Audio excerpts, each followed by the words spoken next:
Haris Setiawan ditemukan tak bernyawa dalam keadaan mengambang di rawa-rawa Bandara Ngurah Rai di tanah milik PT Angkasa Pura I, Desa Kelan, Kuta Badung, Jumat 19 Maret sekitar pukul 16 WITA.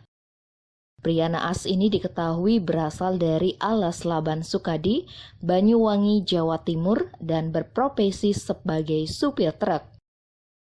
Kejadian itu pertama kali diketahui oleh dua orang nelayan, Dani Dwi Purwanto dan Kiki Rianto yang hendak mengangkat jaring ikan di lokasi kejadian. Ketika keduanya menuju ke tengah rawa hingga berjarak kurang lebih 5 meter dari tepi, mereka melihat benda mengambang. Setelah didekati, ternyata mayat manusia. Mereka pun bergegas ke tepian dan menginformasikan kepada masyarakat sekitar, sekaligus melaporkannya kepada Koptu Imron, anggota TNI AL, Pos Badung.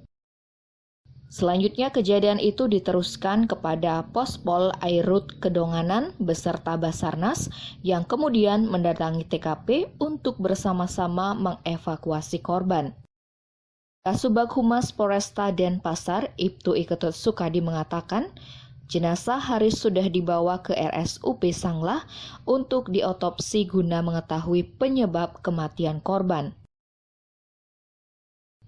Tim Bali Express melaporkan.